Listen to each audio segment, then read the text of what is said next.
Dia tiap pagi sampai siang itu sampai budak bahasa Prancis. Sebatan kasih tahu, kamu tuh jangan ngambil jurusan semau kamu. Oke. Ya. Terus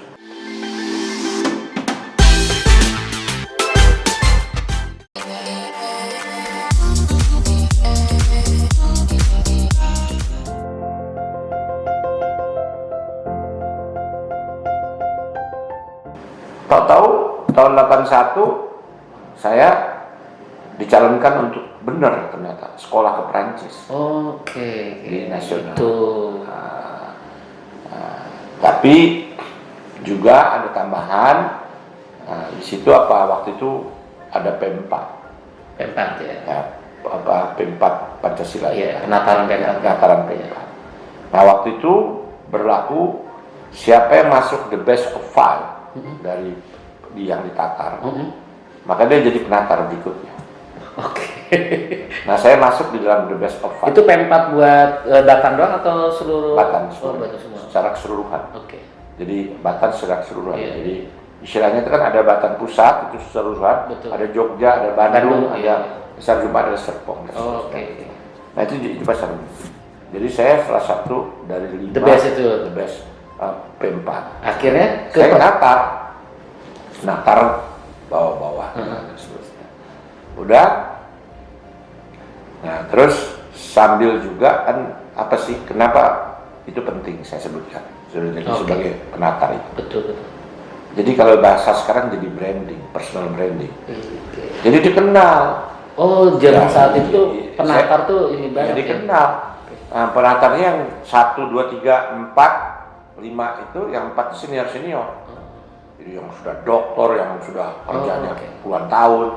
Terus ada Sabta Nirwanda, golongannya masih 3B atau 3A. Termasuk level muda itu. Jadi kan, jadi brandingnya. Ini kan memberikan semangat. Betul. Kan prestasi juga kan. Akhirnya Pak pimpinannya sesuai dengan brosurnya dulu, janjinya bahwa ada kemungkinan untuk sekolah ke luar negeri. Itu yang saya pindah ke Batan tuh. Untuk dapat beasiswa bisa sekolah ke luar negeri. Jadi keinginannya itu ya. Kenapa kan ingat tadi? Saya cita-cita kan mau jadi internasional. Betul. Kan pastinya ada dong jembatan untuk sekolah. Betul. Nah, kalau bayar sendiri kan bisa aja, tetapi kan tidak menjadi bagian penting dari satu kehidupan kita. Nah singkatnya, ada tawaran coba, susah banget tawarannya ke Perancis. Pada saat itu jarang ya Perancis Pak? Ya jarang karena orang orientasinya ke Amerika. Iya. Padahal sebenarnya sederhana aja. Kalau ke Amerika kan bahasanya nggak susah banget belajar. Kalau itu dia harus Perancis banget. Harus kalau mau gosong, kalau mau piye kan, pakai bahasa. Sabta tuh udah bahasa Perancis kayak gitu ya. Nah, jadi saya yang paling sulitnya apa? Harus kursus bahasa Perancis di samping tes. Itu juga nggak mudah karena dari seluruh departemen dites, akhirnya terpilih 6 orang. Saya termasuk ada dari pajak, ada dari kehakiman dan seterusnya. Ya. Singkatnya tahun 81 kita belajar, sampai bosan kita belajar bahasa Prancis. Di Dubes itu Pak? Di LAN, Lembaga Administrasi Negara. Karena LAN itu yang ngirim. Dulu tuh di LAN ya? Di LAN. Nah, itu apa kata si LAN itu? Jadi harus 6 bulan kursus di LAN. Jadi saya dibebasin harus kerja, kalau nggak kerja setengah hari. Dia tiap pagi sampai siang itu sampai budak bahasa Prancis.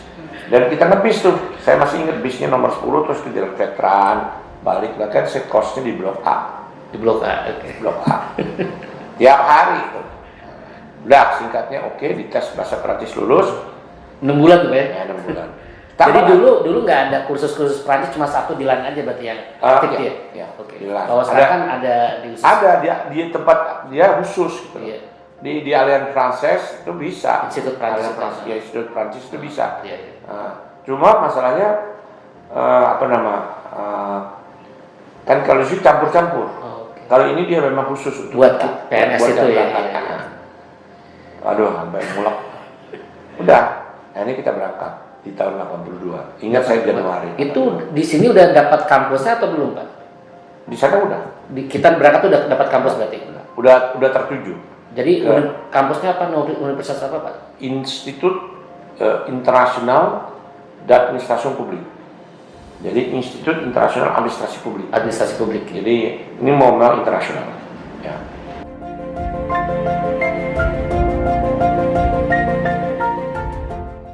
Itu di tahun 82 Januari berangkat. Nggak langsung masuk sekolah kan? Oh, jadi ada kursus lagi juga? Kursus lagi. Maaf, itu tuh S2 atau institut tuh? Diplom. Jadi Bapak ambil diplom. Kalau di luar negeri kan ada D4 ya. Itu D3 atau D4? Kalau itu saya nggak tahu ya. Tapi diplom bisa langsung S2 ya kalau di sana? Diplom. Nah, jadi diplom ya. Oh. Kursus ya berarti nyampe sana kursus lagi. Kursus lagi bahasa Inggris, bahasa Prancis. Bahasa Prancis lagi di selatan. Itu lebih seru lagi karena kan di sekolah kursus sama guru-guru Fakultas Sastra. Oke. Tapi teman-teman yang di Jakarta, Indonesia tuh bareng semua itu di situ juga. Satu kelas berarti. Dibagi dua. Dari 6 orang, 3 orang di arah barat, saya di selatan. Saya bertiga. Kenapa Bapak bicara barat dan selatan? Ada bedanya berarti? Enggak, supaya kan itu metode yang paling baik. Oh. Yuk kebayang kalau 6 orang kumpul, nanti lebih banyak bahasa Indonesia atau bahasa Sunda. Betul. Jadi dibikin sedikit sama dia. Iya. Kayak gitu supaya nggak banyak komunikasi. Walaupun akhirnya kita juga satu rumah. Oh, akhirnya satu rumah. Satu rumah ya praktis ya. Tapi kan sepanjang hari kita belajar bahasa Prancis di situ. Gitu. Ya pas di rumah itu. Tapi adaptasinya nggak terlalu ribet daripada yang awal kursus di Indonesia kali Pak di Jakarta. Ya karena kan stepnya lebih susah juga. Ya dia kan lebih advance, tetapi kan persoalannya kalau itu kan pada saat kudu bahasanya. Kalau di situ, kalau di sini kan kita ngomong apa aja. Kalau di sana kan mau nggak mau udah kan. Nggak bisa lagi. Nah udah itu kan saya juga kasarnya suka nongkrong di kafe. Jadi mau nggak kan ngedengerin, berinteraksi gitu kan, cari teman, ngobrol. Jadi cepat. Terutama untuk listeningnya. Kayak gitu. Udah akhirnya saya 4 bulan lebih 5 bulan. 4 bulan kursus. Baru ke Paris. Ke Paris langsung. Ke Paris itu sekolahnya. Sekolah di IAP-nya. Berapa lama akhirnya Pak itu Pak di IAP? Di IAP sekolah itu 10 bulan. 10 bulan. Bayangin. Kursusnya hampir sama 10 bulan untuk sekolah 10 bulan. Kira-kira 10 bulanan. Tapi dia juga sekolah ini juga internasional tapi juga dia ada semacam notifikasi atau note yang merangsang kita belajar keras. Oh. Apa itu? Jadi umpamanya saya nggak semester ya katakanlah report pertama semester lah gitu. Itu babak belur. Ya wajar kan kita nggak bisa bilang setiap kali gurunya ngomongnya pelan dong. Ya ada kita kadang gimana bayangin kita belajar setahun ketemu guru yang seumur hidup ngomong Prancis yang beda kan, pronunciation-nya, kecepatannya, belum kita nyatetnya, belum nulisnya. Untuk kuliah loh. Kalau sekedar untuk ngomong-ngomong aja sih nggak apa-apa. Tapi kalau ini untuk kuliah kan nggak mudah. Singkatnya semester pertama tuh rada-rada seperti juga di Jogja, ada aja adjustment. Tapi semester 2 membaik karena kita kerja keras juga. Kenapa tantangannya? Maluin kalau pulang, kalau nggak lulus. Dari sekolahnya nggak lulus kan malu. Di samping itu juga ini kesempatan untuk saya bisa meraih yang lain. Nah jadi di situ ada nilai tertentu kalau nggak salah, nilainya nggak 10 dia, 20. Nah di atas 16 itu, jadi 16/20 itu kita bisa ikut kuliah di universitas. Oh. Jadi kayak sekarang namanya double degree. Double degree. Nah, saya dapat tuh. Oh. Saya dapat 17/20. Nah, jadi 17/20 apa 16/20 sekitar gitu deh. Jadi saya mengajukan karena saya lihat itu double degree. Nah, ini saya punya 2 kaki, satu di situ, satu di universitas. Universitas ngambil apa, Pak? Ngambil namanya perusahaan negara, administrasi perusahaan negara, atau manajemen perusahaan negara. Nah, tapi ini sifatnya double degree, jadi ada pelajaran yang diperhitungkan di sini, pelajaran yang diperhitungkan di universitas tambahannya. selisihnya tambahannya itu di situ. Oke. Dah, saya ambil, lulus.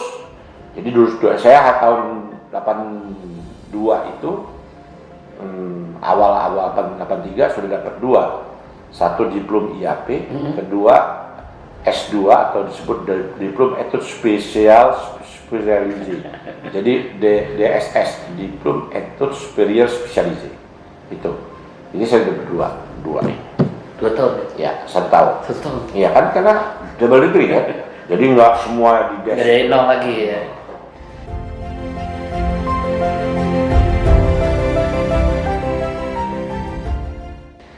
Terus di tahun 83 saya dapat awal itu. Tapi kan jangan lupa, saya itu kan dari Batam. Iya, iya. Sebatan kasih tahu, kamu tuh jangan ngambil jurusan semau kamu. Oh, oke. Ya.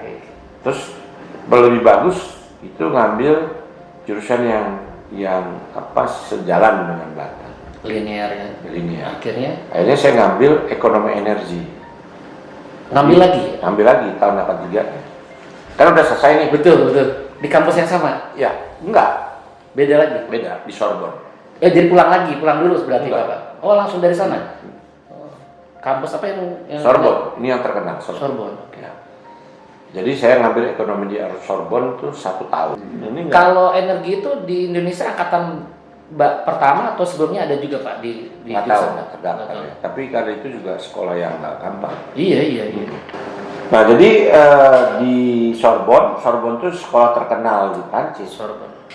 Terus kalau orang udah dengar nama Sorbonne seperti Harvard, seperti di Indonesia kali IPB, Gajah Mada, UI, ITB gitu. Nah Sorbonne itu kalau dia ini juga sekolah tua. Sekolah tua. Jadi sekolah yang bereputasi tinggi. Nah yang pernah sekolah di situ yang termasuk terkenal Daud Yusuf. Menteri Pendidikan zaman dulu. Iya. Nah itu. Terus juga ada berbagai menteri lah, Pak Nuh. Pak Nuh juga. Pak Nuh tapi yang selatan, bukan yang di Paris. Banyak tokoh-tokoh kita. Nah, kenapa ekonomi energi? Ya tadi itu saya pikir saya harus balik ke Batam, harus punya nilai tambah. Jadi saya udah punya basic 1 public administration atau administrasi publik, yang 1 mengenai ekonomi energi. Nah, saya kuliah di Sorbonne setahun. Jadi langsung ya Pak? Langsung. Nah, pada waktu setelah kuliah itu kan S2 juga itu, DES juga, diplom etudes supérieur spécialisé.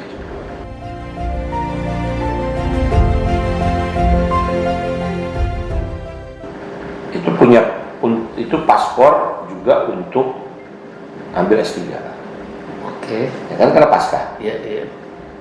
Nah, saya kan berpikir dong, masa cuman S2? Nah, kalau pulang ke Indonesia cuman S2 mah banyak kan. Meskipun energi loh Pak. Iya. Ya kan, meskipun energi.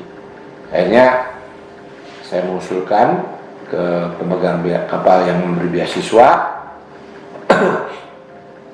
dikasih World Bank yang ada di Indonesia, tapi World Bank juga besar. Dikasih untuk melanjutkan dengan rekomendasi profesor untuk mengambil S3. Langsung lagi Pak? Langsung. Jadi nggak pulang dulu berarti? Enggak. Nah itu. Jadi S1, S2, S3 di sana. Pulangnya kapan? Ada sepulangnya. Mudiknya ada berarti? Ada, pada waktu saya mau masuk S2. S2 yang itu? Yang kedua, yang tahun 83. Ngapain pulangnya? Nikah. Jadi nikah dulu nih. 83 nikah. Gitu. Jadi S2 yang kedua saya nikah. Nah, jadi nggak lama dong Pak? Sebulan 2 bulan langsung berangkat lagi? Iya, langsung berangkat lagi. Bawa istri. Nah, gitu. Nah, 83 ya, saya nikah. 84 lahir anak pertama. 84. Di sana berarti? Paris. Ya.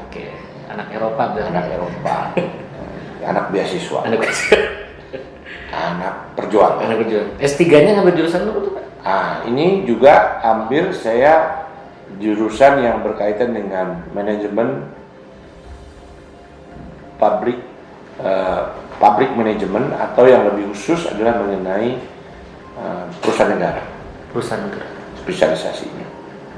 Jadi saya termasuk dulunya ahli Manajemen itu perusahaan negara.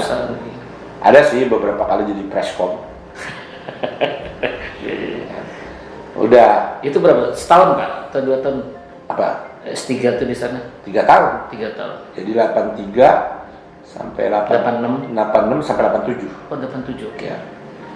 Persiapan karena research base sama ada beberapa tambahan konsultasi dan seterusnya. Udah terus itu di Universitas Paris 9, Dauphine namanya. Itu adalah salah satu yang punya reputasi di bidang ekonomi dan manajemen. Ya kan? Nah, tapi ya karena kita relatif kerja kencang, lumayan risetnya itu cepat ya, terus juga akseptansi dari profesor juga lumayan, sehingga saya dikasih beasiswa atau World Bank itu 4 tahun. Sedangkan nomornya 4 tahun juga, 4 tahun. Sih 4 tahun 5 tahun. Tapi 3 tahun tuh udah hampir beres. Nah ini yang challenge juga, ini saya suka challenge itu. Nah waktu itu karena saya di Prancis, saya tahu ada sekolah yang punya reputasi tinggi ya. Nah, nanti kalau mau lebih objektif nanti bisa ada quote-nya dari YouTube ya, dari Pak Sarwono. Sebagai saksi bisa nanti masukin di sini juga. Ada nama PMI Pak ya? Pak Sarwono PMI kan? Kasumat Maja. Iya. Menteri. Ya, menteri.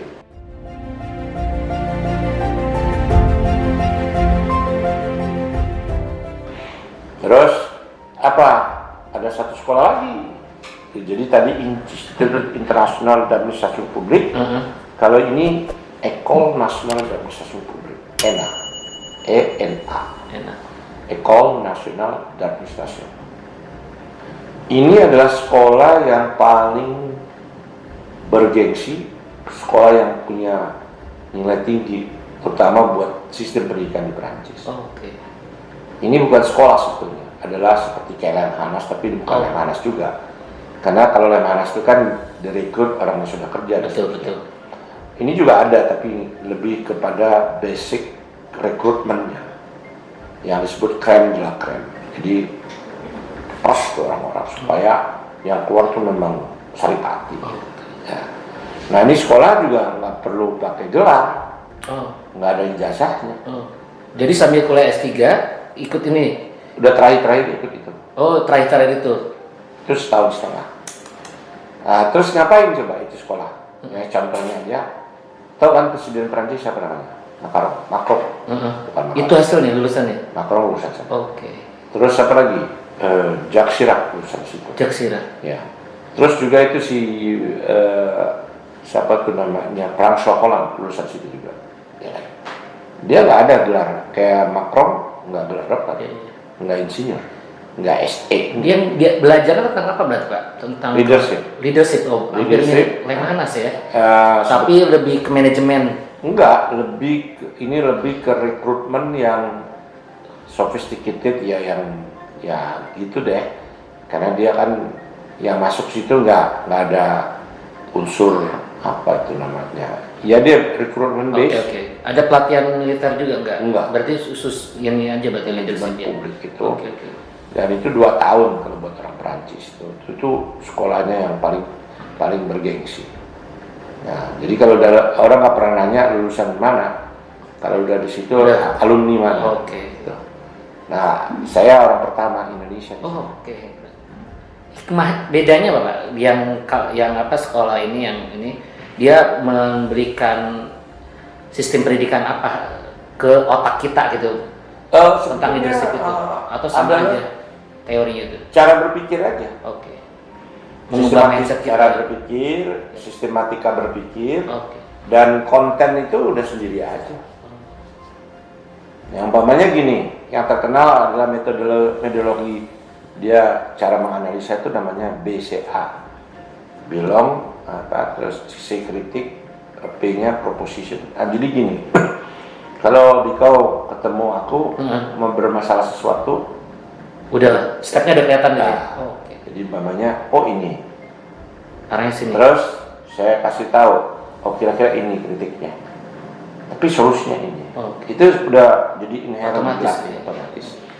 Cara berpikir logis dan solution problem, apa namanya, problem solution. Gitu. Berapa lama tuh Pak? Hampir 2 tahun. 2 tahun, Setahun lama setengah, juga ya? lama juga. Ada ininya juga, training-trainingnya gitu. Nah singkatnya itu saya lulus tahun 2008. 2008? 1988. 88, oke. 1988 dapat doktor, terus dapat juga École Nationale d'Administration. Kalau dokter tuh relatif karena kan tinggal menyajikan. Iya. Kalau yang sekolah ini ya sekolah. Itu sekolah ini. Jadi itu untuk di Perancis sudah lengkap. Saya sudah punya gelar. Kalau profesor, bukan namanya, kalau dokter itu dia adalah katakanlah semua universitas bisa punya. Iya. Tapi kalau ENA itu pilihan. Oke. Gitu, nggak semua orang bisa masuk situ. Nah itu contohnya. Oke. Jadi umpamanya kalau di kita itu justru terbalik, dokter itu yang jadi utama, gengsinya tinggi. Kalau di Prancis enggak. Oh, gitu. Dokter itu untuk mengajar. Oke. Buat riset kali ya, buat peneliti. Yes, persis. Oh, kalau di Prancis seperti itu ya. Pada umumnya. Jadi nggak ada. Ke sini Bapak yang dininya dokter. Ya, makanya saya dua-duanya. Karena kalau saya umpamanya saya selalu menampilkan itu ya. Ya, kalau menampilkan umpamanya École Nationale atau ENA, orang nggak ngerti, capek. Tapi begitu, Ngejelasin lagi. Begitu pakai gelar dokter, orang dokter. Kayak gitu. Modok-modok, lo kotor mondok di kantor. Jadi kayak gitu. Itu yang esensi perbedaannya. Itu transformasinya di situ.